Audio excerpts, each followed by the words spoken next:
Hello, this is Chad Johnson coming to you live from Bend, Oregon. Are you ready to have a great 2018? Isn't that a good question? Look at this little guy. He's such a clown. This is who are you? Bentley. You're Bentley. You're not Chad Johnson, you goofball. This guy is such a goofball. I was sitting there getting ready to do a video, and he's like, "Hey, this is Chad Johnson coming to you live," and he's saying it right over my shoulder, and I'm like, "Oh, you got to be kidding me." I have a question for you. Over the next few minutes, I want to ask you to think about your 5 most important priorities in your life. The 5 things that are going to be life-changing for you at the end of your life, meaning you look back, not at the end of a year, but at the end of your life. If you were to attend your memorial service today, and you were sitting there, and one after another, people that you love, your friends, your family, those closest to you, those that you respect, those that you work with, those that you've been able to work alongside, are standing there, and they're speaking of you. They're speaking of what you stood for. They're speaking about who you are as an individual. They're speaking about your values. They're speaking about your character. They're speaking about what was critical in your life, what you stood for, what you said yes to, and the things you said no to. They're remembering you, not again just in the context of a year, but looking back at a picture of your lifetime. And I asked that question because when I was a young man, I was in my late teens, I had this, for some reason, through a book I read, I believe it was, I had this experience. And it was at that time that I sat down and I said, "Lord, what is critical? What is absolutely vital?" In a book, 7 Habits of Highly Successful People, highly effective people. What was his name? God, I'm skitzing on his name. But he writes about the concept of beginning with the end in mind. And to me, that's the ultimate end of this life. When we literally sit back and go, how do I want to measure my life? What do I want to be known for? What is absolutely critical? And it's interesting because I know people every day, set themselves up for quote unquote success. They want to grow. They want to see their dreams come true. They want to accomplish great things in their life. Anyways, I say all that to say, I want to share 5, what I call my giant 5 priorities in my life. These are my 5 most important things.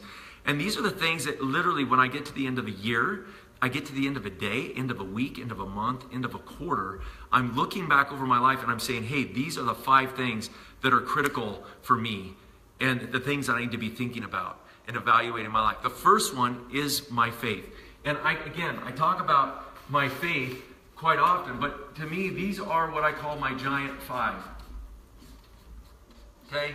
And I call these my giant 5 because when I'm measuring, I want to measure against, yes, thank you, Micah. It's Stephen Covey. That's right. The book, 7 Habits of Highly Effective People. And he wrote some others, and his son has written other books. But that concept of begin with the end in mind, being able to look back at the end of your life and feel like your life was purposeful, it was intentional, it was rich in the things that matter most. Because I see a lot of people climbing ladders of success. I have a lot of conversations with people, and they're striving, and they're achieving, and they're going after certain things.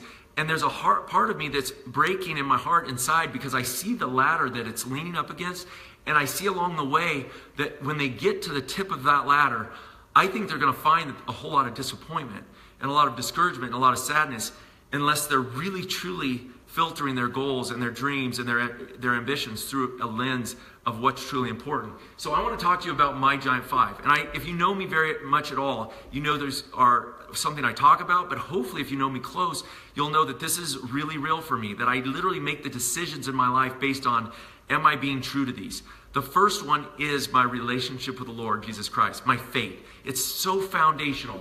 It's my faith. It is everything because it's the bedrock, right? Scripture says you gain the whole world and you lose your soul. It profits a man nothing. It's nothing. It's emptiness. Solomon in his book Ecclesiastes, he talks about how, striving without purpose and without faith, life is just this endless striving. It becomes so endlessly purposeless. And so to me, my foundation is my faith. And if I'm right with my relationship with the Lord, if He and I are close, meaning I'm walking in relationship with Him, my heart's tender before Him, I'm listening to his voice. He's walking with me. He's speaking to me. He's telling me the way I should go. He's giving me wisdom. He's giving me joy. He's giving me his spirit, his peace, and the fruits of his spirit at work in my life.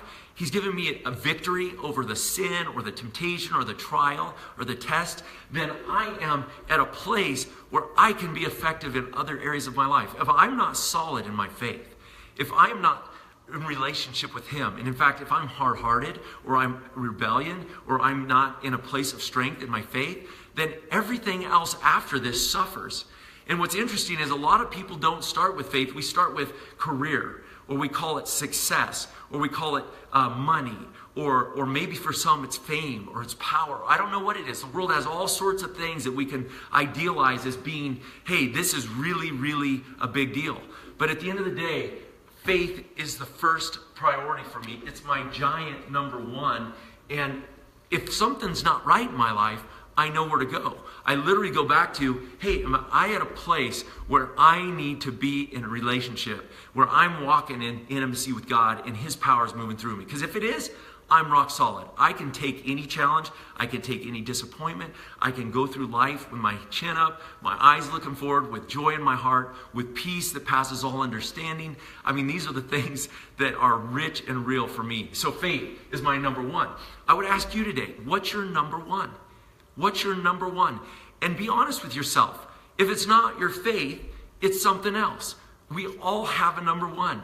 And whatever that number one is, be honest, is it worth it being number one? Okay? Because if it's climbing that corporate ladder or being number one in your industry or in your business or overcoming a competitor or keeping up with the Joneses or buying something or reaching some arbitrary or getting this level of education, I don't know what it is. But if something gets out of whack that's number one, where's it going to take us eventually? Where's it going to take us this year and next year and really at the end of our life, when we're looking at our legacy and we're looking at what is my life really about, right? So I just want to encourage you, don't choose my number one unless it's your number one, but be honest with yourself and say, where is my number one? Where do I need to turn and go back to if things aren't right? Where do I need to get foundationally strong again? So faith is my number one. If you know me very well, number two is what? Say it. You know what it is, right? Okay, it is, two is my marriage, okay? Marriage, right? And why do I say marriage? Often people put faith and then they put family. And for years I did that. It was kind of faith and family. I'll be real frank with you. Family is different than just my marriage. I feel like my family is obviously my wife and my children and my brothers and sisters and my parents and my in-laws and my cousins and nieces and nephews. They're all my family. But my number one priority after my relationship with the Lord is my relationship with my wife. Because at the end of the day, I don't care what I'm able to accomplish or to achieve or what mountains you're able to climb in business, in life, in ministry, in faith. If I get at the end of that time and I don't have a faith that is eternal and lasting, secure and delivering, and if I don't have a marriage that is sustaining and rich and real and romantic, and we aren't in alignment in our goal, in our purpose, in our mission, then I don't see that as a form of ultimate success for me. I don't see that. If I get to some pinnacle of success and I lost my relationship with my bride, Janice, okay, it profits me nothing. So number two priority for me after my relationship with the Lord is my relationship with Janice. And that isn't easy. Guys, I know for a fact marriage is hard at times. It is challenging. There are ups, there are downs, there are sidewayses, there are moments where you just sit there and go, man, this is not working the way I want. But it is such a worthwhile work and investment. So my number two priority is marriage. My question to you is, what is your number two priority? As you look at 2018, what is that priority? But bigger picture, when you measure your life, at the end of the day, my 50, 60, 70, 80, 90-year marriage to Janice and the richness and realness of that is really, really, really important to me. So anyways, I say all that to say it starts with my faith. Next, it goes to my marriage. The next thing, and thank you, Lois, you said it's all printing out backwards. I think it's because I'm looking actually at my camera, and so I can see your guys' comments, but I will flip it around when I'm done. But here's the thing, the third priority. If you know me at all, my third priority is my children, okay? And it's being a parent, really, but it's my children, okay? So I'm going to say parenting. And here's the deal. It doesn't matter whether you have one child or you have a dozen children. Children take all your time. And here's the thing. At the end of the day, if I'm measuring my life and I'm looking at my legacy and I'm looking at the things that mattered in the big picture of things, my relationship with my children, discipling them, raising them in the nurture and admonition of the Lord, making sure that they are strong and healthy and vital and capable, and they know their giftings, and they know and they're able to go out and be effective as men and as women and as in marriage and in family and in work and in ministry and whatever else God's called them to do. That is my third priority. And so I go, what's crazy is if I'm strong in faith, then my marriage does a phenomenal job. If I'm strong in my faith and our marriage is doing well, then we can parent in an effective way. And so all these things go together. The fourth one for me is my health, okay? And I say health because I lost my health twice. And I say lost it, literally was in ICU for over 10, 12 days, almost 2 weeks, and went from almost 105 pounds down to 55 pounds, lost over half my body weight, around half of my body weight. And when I say this to say, I have been given this body, and it's the only one I have, and I want to be a good steward of it. I just want to be faithful. And I find that if I don't take care of my health through neglect, through just being lazy, through lack of focus and discipline on my priorities, then all of a sudden, I start being less of a parent. I start being less in my marriage. I start suffering in all of the areas of my life. And so health is this foundational thing for me. The fifth one, and I'll wrap with this little one right here, is what I call unique God-given abilities. Okay? Unique. Okay? Why are they called this? Unique. They're just particular to you. These are the ways God hardwired you. Okay? Unique God-given. Right? Unique God-given abilities. All right? So unique God-given abilities. They were given to you by God. They're hardwired into who you are. And understanding how He made us. When He says, train up a child in the way he should go, I believe that's what He's talking about. How is that young man or that young lady bent? What is their natural strengths, their talents, their giftings? Why are they so good at art or music or science and math? Or why are they so good at using their hands and manipulating things?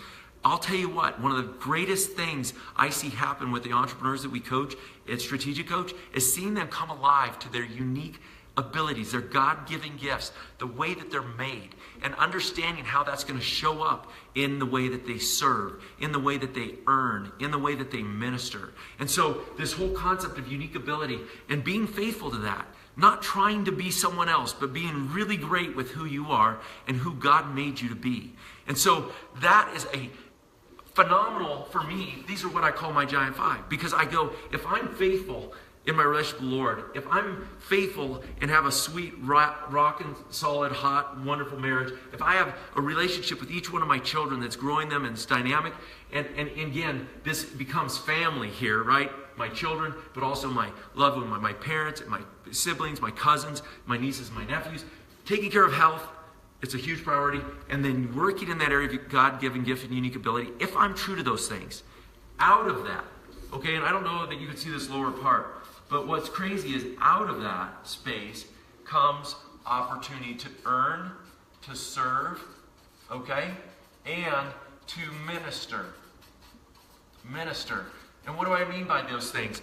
I mean that often people put earning up here as their number one priority, as their career goal. That's number one. Or they'll put, a lot of Christians, a lot of believers, a lot of people of faith will take and they'll put ministry up above everything else. And I know many a person who sacrificed all these other things, their personal relationship with the Lord, their marriage, their children, their health, all on the altar of ministry, and became completely unable to minister or to serve or to earn. And so when I talk to you tonight about these things, I want you to know that this is not make you so that ministry or your work is not important. it just puts you in a place where you can do those to the best of your God-given abilities, with confidence, with joy, and with influence. And the opportunities are here because you're faithful in the little things, because you're faithful in the foundational things. So when I talk about this picture, my question to you is, have you thought through what are your 5 most important priorities? And priorities around legacy, priorities around your life, looking back, not just a year. It's awesome to look back at 2017 and say, was I faithful to the things I'm called to do? But when you look at your life and say, man, what is my life going to be about? If I'm faithful in these things, I am convinced there's going to be an abundance of blessing in it. Abundance of blessing in relationship, abundance of blessing in the fruitfulness of the ability to earn, to serve, and to minister. So anyways, I am talking to you about this framework because over this course of this year, I'm going to do something different with Facebook, and I'm actually going to be talking about these giant 5 things on a weekly basis. And on Mondays, I'm going to be sharing about different insights around faith that have been transformational for me. Monday is going to be my faith day, and I'm going to share with you the power of God in my life and how at the age of 34, it changed everything for me. And I mean everything. Everything. Everything, everything, everything. And so I'm going to be sharing about that and some mindsets and some truths that may blow you away because I think it's contrary to what most people think about Christianity. And I serve an awesome God, and he's alive in me, and he's so powerful, and he is transformational. On Monday, I'm going to talk about faith. On Tuesdays, I'm going to talk about marriage, because I know there's a lot of marriages that hurt. In fact, this last week, it just broke my heart. I heard of another friend of mine, a dear brother, whose marriage is going to fall by the wayside. And it breaks my heart every single time. It doesn't get old to me. It hurts the same, if not more, every single time, and it's unnecessary. And I believe that. Marriages do not fall apart because we intend them to, but because life has a way of putting a lot of pressure on us. And really, it's hard. But you know what? With the right faith, with the right mindsets, with the right education, right tools, the right concepts around marriage, it can be rich and romantic and real and fun. And so I'm going to be sharing some of those things on Tuesdays. On Wednesdays, wherever I'm at in the world, I'm going to be talking to you about parenting. And I am not the best parent in the world. There are so many things I'm learning. I'm a student of parenting, and I am humbled to be given these children to raise. And I tell them all the time, children, I have no idea what I'm doing. I don't know what I'm doing. I'm on my knees constantly seeking the Lord and saying, Lord, show me how to parent these children. Don't let me mess them up in relationship with you. Don't let me get in the way of who you want them to be. Let me be a support to what you're doing in raising them up. And so we're going to talk about some of the mindsets around being that kind of parent that allows your children to flourish, that allows them to grow in confidence, that allows them to be capable, allows them to love others freely, and to be a blessing wherever they go. So that we're going to talk about that. Marilyn Waller, you'll enjoy that. On my 4th day, which is Thursday every week, I'm going to be talking about health. And I'm just going to be talking about little things that build up my health and little things that I think about, that I do differently. And I'm not the fitness guy. I'm an everyday Joe, guys. I'm calling myself I'm the Giant 5 guy, okay? So if you hear that, this is a Giant 5 guy, that's what I am. And I'm just an everyday guy that's trying, by God's grace, to be effective and really do some awesome things while I'm here on earth, and I want to be of value to people. So I'm going to talk about health, and you can debate me, you can talk your ideas and whatever, but it's something I'm interested in, I'm passionate about, and we'll talk about it. Thank you, Carrie. I can't wait to talk with you guys. And then on Friday is going to be 2 things. Friday is going to be about unique ability in your God-given gifts. It's about how did God make you amazing. And guess what? Every single one of you listening right now, and that will ever listen to this video, you are an amazing human being.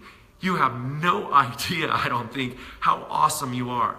We are often raised in environments that stuff us in a box, that put us in a space that says, conform to everything everybody else expects of you. Be like everyone else. Get acceptable average scores on standard tests. Go through traditional models of this, that, and the other thing. And you know what? You are not traditional. You are not a linear person. You are not a stuffed in a box person. You're an amazing creation of God. He made you with gifts, talents, and abilities. And every single one of us, you included, are a genius. You're a genius. You have gifts that you have just started to unwrap. It's unbelievable how gifted you are, and yet we've often bought a lie that, oh, you know what, that's for other people. Guess what? I'm a disaster in a lot of areas. I'm an absolute failure. I am one of the lamest people on the planet in certain areas of my life. I will absolutely self-destruct in certain areas left to myself. And I'm so grateful for God's opening my eyes and saying, Chad, you are you. Be you. You're the only one there is. Everyone else is taken. So go ahead and be who you were created to be. And so if you're interested in discovering more about who you are, what your unique gifts, talents, and abilities are, what your strengths are, and learning how this year to play more in that space so that you get to shape your life in a way that puts you in that place of confidence, of influence, of joy, of impact, then that's what we're going to be talking about on Friday. I'm also going to do something else special on Friday. And this Friday is going to be, we're going to have what I call 5-Question Friday. Okay, and 5-Question Friday can be a question on any of these things that I'm going to just message me or shoot me them, and I'm going to pick 5, and then we're going to talk about them on a Friday, okay? Anyways, I am so excited about this year because of this, because I feel like these are the things, these giant 5 things are the things that I was put on earth to do. I think it's what I'm called to do. So I am really excited. Hi, Mary Ellen and Ryan. I am so excited about doing it, and this is not a burden to me. Some people are like, oh, you're going to do more? Yes, I'm doing more because this is not a burden. This is a joy.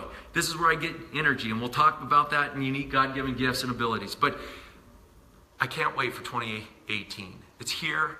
God has given us a blank sheet of paper, and we get to write the story of our lives. And He's given us so much freedom to be who He created us to be. He wants you to delight in who you are and the uniqueness of who you are. And it's going to be unbelievable what you're going to experience this year as you discover more of who you are. So thank you for listening. And here's the thing. If you know somebody who would like to take this journey and go with us on our Giant 5, I am going to be setting up this Facebook as a way of doing them live, but I'm also going to share these videos on YouTube for the first time ever. And I'm creating a YouTube channel, and it's going to be called The Giant 5 Guy. Okay? I'm just the Giant 5 Guy. So if you are interested at all, please share this with people. And I just would love to impact as many people as possible in 2018 with this message. Okay? Hey, Colleen, how are you? And Lisa. Blessings to you as you embark on an amazing 2018. The Lord has you, and get clear, if you're not already, on what your Giant 5 priorities are. And these are the things that you'd live for and that you'd die for. Okay? These are the priorities. Have a blessed 2018. I love you all, and I can't wait to see you often on Facebook. Take care. Bye-bye.